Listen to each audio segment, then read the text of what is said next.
Hello, everybody. Well, I recently got a question interesting enough because it made me reflect. It made me think about now and it made me think about the future. And as you can see in the title, that question that somebody asked me, how did you manage to raise your kids all by yourself? Just alone without a husband or a partner. And well, I never really stood still by it, I must say, and some people don't even believe it, but it's true. Um, I grew up. My father died when I was 5, so I grew up with my mother and my sister, the three of us, for quite a few years, and my mother raised us for, I think, about 6, 7 years by herself. But I was still very young, and I never really thought about it. So once again, that's another topic. Or that's again something I never really stood still by, until there was a not so very good stepfather, a very narcissistic person, but that's a topic for a total other video. And that had nothing to do with the question of how did you raise your children by your own. I guess for me, it's about that question for me got for me about responsibility, to carry all the responsibilities by yourself. And I can only speak for myself on this, and I'm sure a lot of people won't agree with me or will say, no, but this would be much better. But I loved having all the responsibility for myself.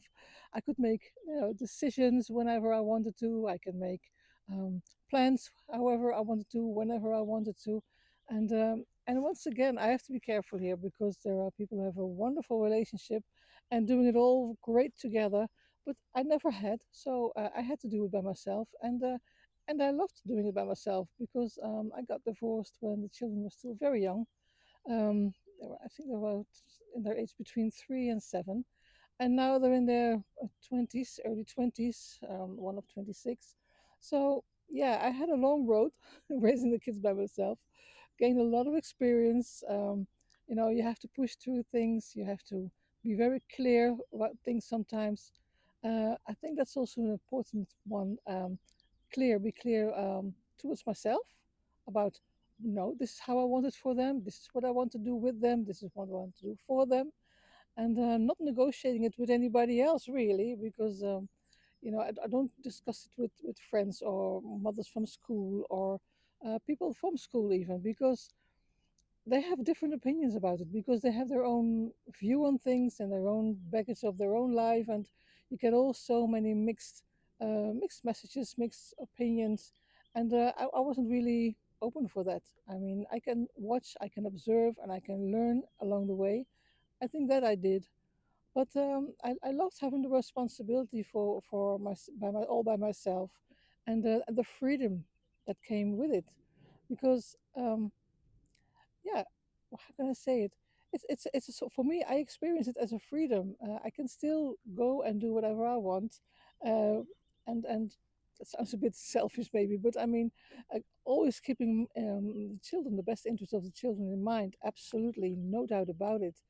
And I guess one thing that really stood out for me as well is that, and I think that was a little bit a part of when I was still married also, they say, yeah, you have to do together as parents, you have to draw one line. And that puzzled me because how can I draw one line if I don't agree with him? So that's hard. I could never understand it. I still don't actually, because if I don't agree, then I don't agree. And I cannot draw one line because I will be a hypocrite. And I think as children, you pick that up, and now I was always there for them. I was always ready for, open for a talk, or for discuss a problem, or discuss nice things, or whatever it is. I was there without compromising my having to compromise my opinion about it because what dad would say or something like that.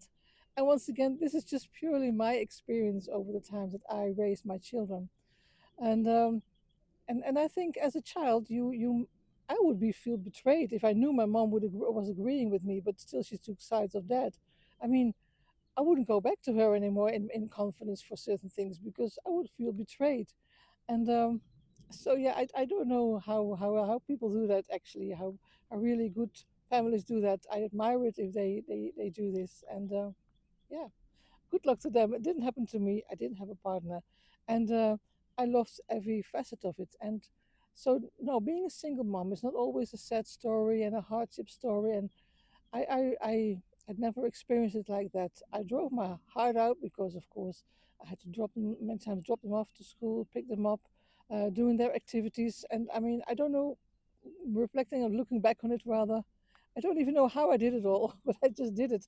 And because I just threw myself in there, I guess, and I enjoyed everything as well. I enjoyed doing it all, and I still do. And because if somebody's car breaks down, then yeah, then I have to drive and I'll pick them up or bring them somewhere. Or of course, a friend of theirs is doing it.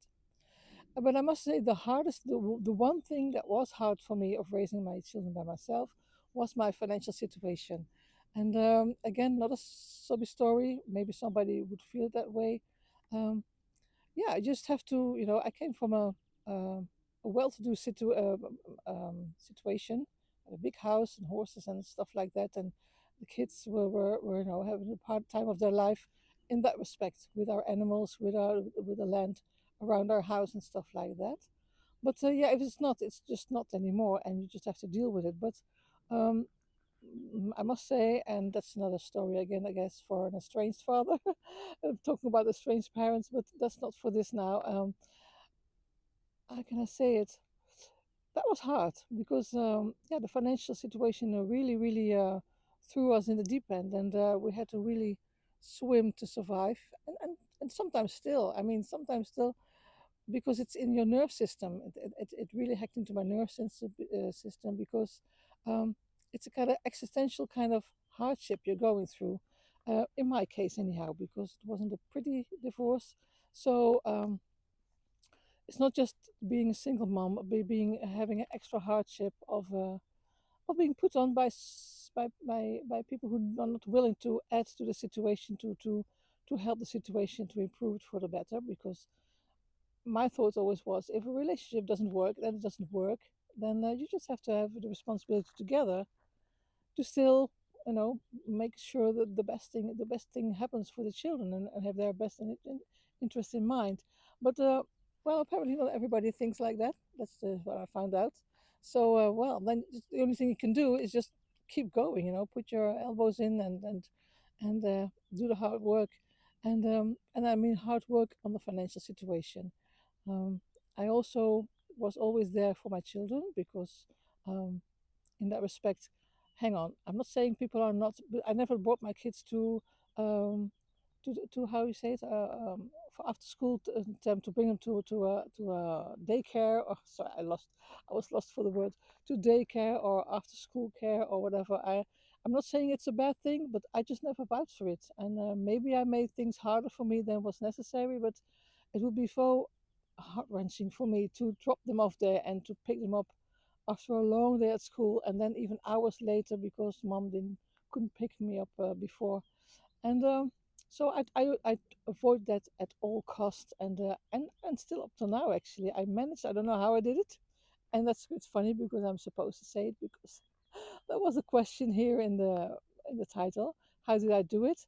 I did it. I had sometimes part-time jobs that are easily to maneuver with free time or switch schedules, and yeah, I could have gone the other way. I could have gone and made a career and build up from there. And I had the yeah, the possibilities for it, but I choose not to. And is that a pity? I don't know. I just see mothers dropping off their kids, and my heart breaks. But they seem to love it. They say, "Oh, I would find it very hard to stay home with my kids all day long," and well, I am a different person, I guess, because I just loved it. I loved it the way, um, yeah, the way home was so much home and so alive and yet also still peaceful because yeah, of course, there was normal quarrel between kids, but that's it. But all in all, I think to answer the question, how did I do it by myself? I really, really, really loved the responsibility that I had all on my shoulders. I really, really welcomed it.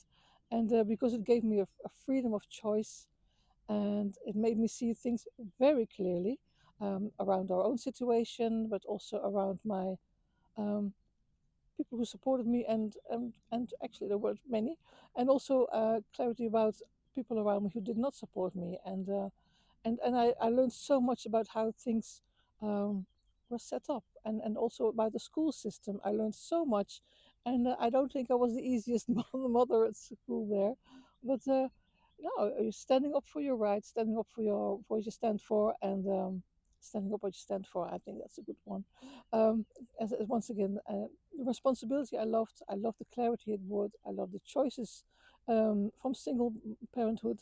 And once again, this is my experience. I'm not saying it can be very great to have a great partner and to do it all together, but that wasn't my life. That wasn't my experience. So that's how I did it. And yeah, the only hard part with it was the financial situation. But you know, things work out at the end. And I mean, don't forget um, to still enjoy the moments, even though there's financial hardship.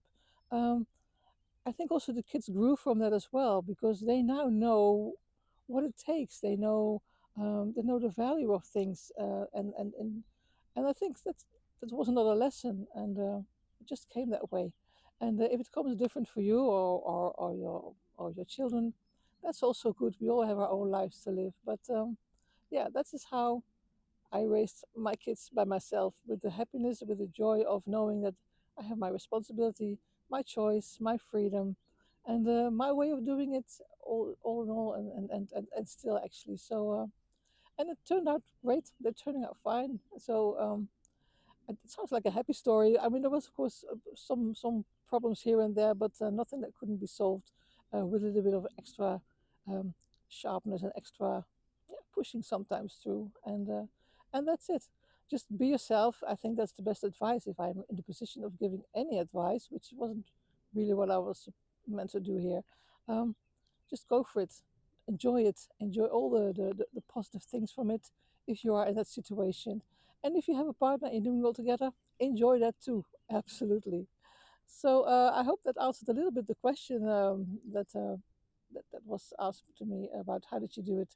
Well, that's how I did it. So I'm going to continue my walk here on the heathland and probably think a little bit about what I just said because probably I think, oh, maybe I could have said that or I could have said this as well. Well, that's probably for another video then. But by now, I'm going to continue my walk here, and I wish you a very nice day. And well, I hope you can keep on doing things the way you want to do them, and be well with it. So have a great day, and maybe I see you in my next video. Bye bye.